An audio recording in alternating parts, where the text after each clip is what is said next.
बिस्मिल्लाहिर्रहमानिर्रहीम। अस्सलाम वालेकुम।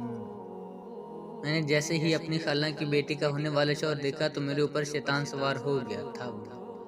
उसका शौहर काफ़ी अमीर था और उसकी शादी वाली रात अपनी कज़न को बहाने से घर के बाहर ले गई और उसे पुल से धक्का दे दिया था। जैसे ही कज़न की जगह मैं दुल्हन बन गई तो अपना चेहरा छुपा लिया था, लेकिन अचानक ये खबर मिली कि दूल्हा गायब है। तो ये सुनकर मुझे धचका लगा था कि जिससे मैं शादी चाहती थी वो तो घर से भाग गया था। मेरी ज़िंदगी उजड़ गई थी। कुछ देर बाद ही मेरी कज़न जैसे ही घर में दाखिल हुई तो मेरे होश उड़ गए। हम दोनों की बचपन से दोस्ती थी। कहने को तो हम दोनों खालाजाद थी, लेकिन हम इतना एक दूसरे से प्यार करते थे कि जो भी देखता था वो यही कहता था कि हम दोनों तो बहनें लगती हैं। हमारी हर चीज़ एक जैसी होती थी, चाहे वो कपड़े होते या फिर जूते, सब कुछ एक जैसा ही होता था। हमारे बीच दूरियां तब आई जब मेरे अब्बा ने मेरा एक रिश्ता मैनेजर के बेटे के साथ कर दिया था। मैं भी काफ़ी खुश थी क्योंकि वो मेरा बहुत ख्याल रखता था, लेकिन असल बात तो ये थी कि मैं उस वक्त तक खुश थी जब तक मेरी खालाजाद का रिश्ता नहीं हुआ था। अचानक ही मुझे पता चला कि मेरी कज़न का बहुत अच्छी जगह से रिश्ता आया है। मेरी अम्मा ने जैसे ही सुना वो उन्हें मुबारकबाद देने चली गई। मैं भी पहले बहुत खुश थी, लेकिन मैं एक लड़की थी, मेरे अंदर भी जज्बात थे। ये सच बात है कि जब कोई इंसान किसी को अपने से बेहतर देखता है तो उसके अंदर ये ख्वाहिश जागती है कि वो भी इस जैसा ही होता, इससे भी बेहतर होता। पहले तो मैंने कज़न के मंगेतर को नहीं देखा था, लेकिन मेरी कज़न बहुत खुश फिरती थी और कहती थी कि उसकी शादी काफ़ी अमीर घराने में होने वाली है। एक दिन जैसे ही उसने अपने मंगेतर की तस्वीर दिखाई तो मैं उसे देखकर हैरान रह गई। उसे देखते ही उसकी अमीरी का अंदाज़ा हो रहा था। मैं अब खुद ही अपने मंगेतर का मुआवजा उसके मंगेतर से करने लगी थी तो मुझे काफ़ी फ़र्क नज़र आता था, जो कि साफ था मेरा मंगेतर सादा था और इतने अमीर घराने से नहीं था। लेकिन जो मेरी कज़न का मंगेतर था वो तो बहुत ही ज़्यादा अमीर घराने से था। मेरी कज़न अब रोज़ ही अपने मंगेतर के गुण गाती और मेरे पास आकर उसके किस्से बयान करती थी कि वो तो अपनी अमीरी में इतना मसरूफ़ होता है कि उसके पास तो वक़्त ही नहीं मिलता। मैं ऊपर ऊपर से उसकी खुशियों में खुश होती थी, लेकिन अंदर से मेरा दिल कट सा रह जाता। अंदर ही अंदर मेरी ये ख्वाहिश होती कि काश मेरा भी मंगेतर इसकी तरह अमीर होता। अम्मा से जब भी मैं उसको बात का शिकवा करती तो अम्मा कहती कि मेरी कज़न तो 5 वक्त की नमाज़ी है, बल्कि वो तो तहज्जुद भी पढ़ती है, अपनी दुआओं में अपने नसीब की दुआ करती है। मैं तो कभी नमाज तक नहीं पढ़ी थी। उनकी बात सुनकर मुँह चलने लग जाती कि भला रिश्ते वाली बातों में हमारी दीन को बीच में क्यों ला रही है। बात तो बस इतनी सी होती है कि उसकी अम्मा अब्बा ने उसका रिश्ता अच्छी जगह ढूंढा था, जबकि आप लोगों ने इसकी ज़ोमत न की। मेरी अम्मा से इसी बात पर लड़ाई हो जाती थी। वैसे भी बात तो सच्ची थी कि मेरी वो कज़न काफ़ी मासूम और काफ़ी नेक और परहेजगार थी। मैंने कई दफ़ा उसे बातों बातों में लगाकर उसे फंसाया हुआ था और उसे काम भी निकलवाया हुआ था। जैसा कि पढ़ाई में मैं इतनी अच्छी ना थी, लेकिन वो मेरे सारे काम करती थी। मेरी सारी असाइनमेंट्स वगैरह वो बनाकर देती थी, मुझे काफ़ी फ़ायदा रहता था। अचानक ही एक रात मैं बैठी मंसूबे बना रही थी जब एक ही दम मेरे जहन में ख्याल आया कि क्यों न ऐसा हो जाए कि मेरी शादी उसके मंगेतर से हो जाए। लेकिन जैसे ही ये अजीब ख्याल आया तो मैंने खुद को मलामत की कि ये मैं क्या सोच रही हूँ, ऐसा करना काफ़ी गलत होगा। लेकिन अब मैं अपने मंगेतर से उकता चुकी थी। मुझे उसकी अच्छी नेचर से बिल्कुल दिलचस्पी नहीं थी, क्योंकि मैं जानती थी उसकी जेब खाली है। पूरे ख़ानदान में मेरी इस कज़न के ही चर्चे थे कि उसका मंगेतर काफ़ी अमीर है, जबकि मेरी तो कोई बात ही नहीं करता था। इसकी वजह से मुझे ज़्यादा चिढ़ चढ़ती थी। मैंने सोच लिया था कि अब तो मैं अपनी शादी अमीर घराने में ही करके रहूँगी। एक दिन मेरी वो कज़न कहने लगी कि मैं तुम्हें अपने मंगेतर से मिलवाऊंगी, वो बहुत ही अच्छा है। इसकी बात सुनकर तो मेरा दिल तेजी से धड़कने लगा। मैं इसकी मासूमियत पर अंदर ही अंदर काफ़ी हैरान होती थी कि कोई भला इतना मासूम कैसे हो सकता है कि किसी को अपने मंगेतर से मिलवाया जो पहले ही उसके मंगेतर को पाने की कोशिश कर रहा हो। मैं जैसे ही उसके मंगेतर से मिली तो वो अपने ख्यालों में उलझा हुआ लग रहा था। मुझे तो यही लगा था कि वो बिजनेसमैन है तो अपनी किसी डील के बारे में सोच रहा होगा। उसने हमारी तरफ इतना ध्यान ही ना दिया। कुछ देर बाद वापस चला गया। मैं अपनी कज़न को कहने लगी कि तुम्हारा मंगेतर कैसा है, उसने तो तुम्हें लिफ्ट ही नहीं करवाई। लेकिन मेरी कज़न को भी यही लग रहा था कि वो मसरूफ़ बंदा है तो इसलिए किसी परेशानी में होगा। कज़न की जल्दी तारीख रख दी गई थी। इसकी शादी एक हफ्ते बाद ही थी। शादी की सारी तैयारियां होने लगी थी, जबकि इधर मेरा दिल तेजी से धड़कना जा रहा था। अगर मेरी कज़न उसके साथ शादी हो गई तो मुझे अमीर शौहर कैसे मिलेगा। मैं अब रोज़ रोज़ मंसूबे बनाती रहती थी। इसकी शादी वाले दिन मैं काफ़ी परेशान थी तो वो मुझे कहने लगी कि शादी तो मेरी है, इधर परेशान तुम हो रही हो। मैंने बहाना बना दिया कि वो मुझे छोड़कर जा रही है। मेरी इस वजह से ही परेशान हूँ। जिस पर वो कहने लगी कि परेशान होने वाली क्या बात है, हम लोग रोज ही मिला करेंगे। वो मेरा मूड ठीक करने के लिए मुझे आइसक्रीम खिलाने ले जाने लगी। मैं भी तैयार हो गई। हम दोनों पैदल ही चलने लगे। आइसक्रीम वाला जिधर था वो जगह पुल के दूसरी तरफ थी।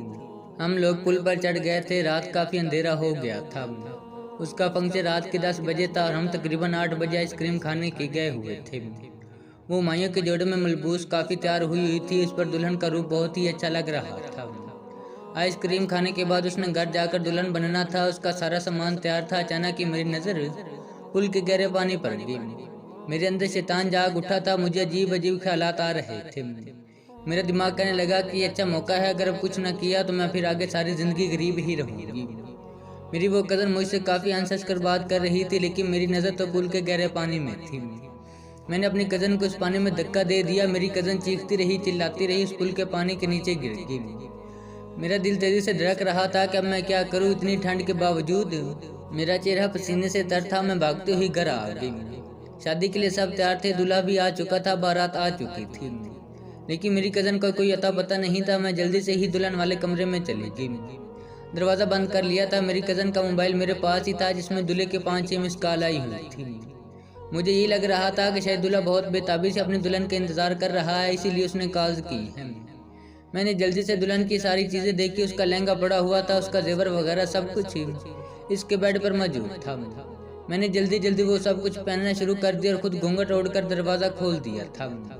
मेरी कजन की छोटी बहन मुझे अपनी बहन समझकर वहां से नीचे हाल में लाने लगी, जहां सारी अरेंजमेंट्स हुई थी। मैं जैसे ही वहां पहुंची तो सब मुझे दुल्हन समझकर मेरी तारीफ करने लगी। एक आंटी कहने लगी कि उसका घूंघट तो उठाओ। जैसे ही मैंने इसकी बात सुनी तो मन ही मन में मैंने उसे काफी कुछ कहने लगी थी, लेकिन खाला ने मना कर दिया। कहने लगी कि मेरी बेटी काफी शर्माती है। मैंने भी सुख का सांस लिया। अब दूल्हा का वेट हो रहा था। ना जाने दूल्हा कहाँ चला गया था। 2-3 मिनट गुजर गए थे, लेकिन दूल्हा कहीं भी नहीं आया। सभी उसको कॉल करने की कोशिश कर रहे थे, इससे राब्ता करना चाह रहे थे, लेकिन वो तो किसी से राब्ता ही नहीं कर रहा था। ना जाने वो किधर भाग गया था। मुझे तो काफी डर लग रहा था। मेरी खाला बहुत रो रही थी और सब यही कह रहे थे कि मेरी बेटी तो जिंदगी खराब हो गई है। बारात वाले सारे चले गए। मेरा दिल काफी तेजी से धड़क रहा था कि अब मैं क्या करूँगा। मैं जल्दी से भागकर वापस अपनी कजन के कमरे में चले गई और अपना सारा जेवर और कपड़े मैंने चेंज कर लिए थे। जैसे ही मैं नीचे आया तो सब मेरी कजन को ही तलाश कर रहे थे। अचानक उन्हें पता चला कि मेरी कजन भी गायब है, क्योंकि पहले तो मैं ही उसके रूम में थी। मेहमानों ने जब ये देखा तो दूल्हा दुल्हन दोनों गायब हैं, तो अजीब अजीब बातें कर रहे थे। मेरी खाला काफी हैरान हो गई थी कि मेरी बेटी तो अभी यहीं पर थी और कहाँ जा सकती है। वो मुझसे पूछने लगी। मैंने भी उन्हें कुछ ना बताया। मेरा दिल कर रहा था कि मैं बैठ जाकर देखूं और उस पुल के पास जाऊं, शायद वो वहां मौजूद हो, लेकिन मैंने खुद अपने हाथों से उसे पुल में फेंका था और वो पानी में कहीं बह गई होगी, मुझे यही लग रहा था। अपनी कजन को तलाश करने में उसी जगह चली गई थी, लेकिन मेरी कजन वहां मौजूद नहीं थी।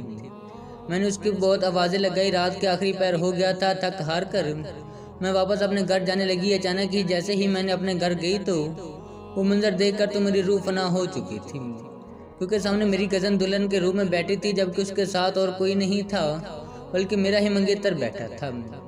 ये देखकर तो मैं हैरान हो गई थी। इससे पहले कि मैं फर्श पर गिरती, जब मेरी माँ ने मुझे संभाला और कहने लगी थी कि तू कहाँ चली गई थी। अम्मा को बताया कि उसे ही ढूंढने गई थी। जब मेरे मंगेतर से शादी कर चुकी है, मुझे काफी गिन आ रही थी। निकाह के बाद जैसे ही सब लोग चले गए तो मैं अपनी कजन के रूम में गई और मैं उसे पूछने लगी कि तुमने अच्छा नहीं किया, तुमने मेरे मंगेतर को मुझसे छीन लिया है। तब मेरी कजन ने मुझे रख कर थप्पड़ मारा था और कहने लगी थी कि तुमने मेरे साथ जो किया वो क्या अच्छा था। कहने लगी कि तुमने तो मेरी जान लेने की कोशिश की है, अच्छा नहीं किया। मुझे पुल से गिरा दिया था। मैं तो तुम्हें अपनी बहन समझती थी, लेकिन तुमने जो हरकत की है वो दुश्मन भी किसी के साथ ना करे। इसके बाद सुनकर मैं फंस चुकी थी। मैंने बहाना बनाने लगी कि उसे कहने लगी कि मैंने उसे कोई धक्का नहीं दिया, बल्कि उसका तो पाँव फिसला होगा, वो पुल के नीचे गिर गई। लेकिन इससे पहले मैं कोई और झूठ बोलती जब उसने मुझे चुप करवा बोला कि उसे मेरे मंगेतर से शादी करने में कोई दिलचस्पी नहीं थी। उसका दूल्हा उसे छोड़कर भाग गया था। उसकी वजह से उसकी इज्जत बचाने की खातिर मेरे मंगेतर ने खुद उससे निकाह करने की हामी भरी थी। ये सुनकर तो मुझे ऐसा लग रहा था जैसे किसी ने मेरे ऊपर बिजली गिरा दी हो। मुझे अब याद आ रहा था, जब भी मेरा मंगेतर मुझसे तवज्जो मांगता था तो मैं उसको ऐसी बातें सुनाती थी कि अभी हमारी शादी नहीं हुई अभी वो मेरा मंगेतर ही है। मैं उसे अपनी कज़न के मंगेतर के किस्से सुनाकर उसकी तारीफें करके उसे ताने देती थी। इसी वजह से हमारे बीच काफ़ी इख्तिलाफात पैदा हो गए थे, लेकिन मुझे उस वक्त कोई फिक्र नहीं थी, क्योंकि मैं जानती थी कि मैं तो अपने कज़न के मंगेतर के पीछे पड़ी हुई और मुझे तो किसी अमीर घराने में शादी करनी है। मैं अपने घर वापस आ गई थी। अम्मा ने मुझे हौसला दिया था, मेरा रिश्ता दोबारा कहीं से आ जाएगा। मैं अपनी कज़न के मुकाबले पर आ गई थी और अब मैं तो जल्दी जल्दी अपनी शादी करवाना चाहती थी, इसलिए उसके बाद पहला रिश्ता आया। मैंने अम्मा को कह दिया कि मुझे वो रिश्ता मंजूर है। अम्मा काफ़ी हैरान हो गई थी कि मेरे तो ऊंचे ख्वाब होते थे, अब ये मामूली सा रिश्ता आया है। तो मैंने जल्दी से ही मंजूरी दे दी, लेकिन मेरी शादी हो गई। मेरा शौहर मेरे साथ ठीक नहीं होता था, वो मेरी कोई इज्जत नहीं करता था, मुझे वो दर्जा भी नहीं देता था जो एक बीवी का होना चाहिए। मैं पछताती हूँ कि मैंने अपने ना की वजह से शादी के लिए हाँ करती थी। दूसरी तरफ मेरी कज़न उसके साथ काफ़ी खुश थी, लेकिन मेरी ज़िंदगी जहन्नम बन चुकी थी। कहने को मेरे पास काफ़ी पैसा था, सब कुछ था, लेकिन मेरा शौहर अच्छा इंसान नहीं था। उसके पास मेरे लिए कोई वक्त ही नहीं होता था। मैं ज़्यादातर अपने मेके रहती थी, लेकिन जब भी अपनी कज़न को खुश देखती तो मैं यही सोचती थी कि मुझे वो सब कुछ नहीं करना चाहिए था शायद जो मैंने किया। मुझे इसकी सज़ा मिली है, लेकिन अब कुछ किया भी नहीं जा सकता था। मेरे पास पछतावे के अलावा कुछ नहीं बचा था। कभी कभार मैं अपनी कज़न के पास जाने का सोचती थी कि मुझे उससे माफ़ी मांगनी चाहिए। ये बात तो जान की थी कि मुझे जिसकी कदर नहीं थी वो मुझसे छीन गया था। उसके बाद ही मुझे इस चीज़ की कदर महसूस हुई। इसका नतीजा यही निकला था कि इंसान के पास जो मौजूद हो, इंसान को उस चीज़ की कदर करनी चाहिए, चाहे जितनी भी छोटी हो, लेकिन उसका अपना अलग मकाम होता है। इख्तिताम।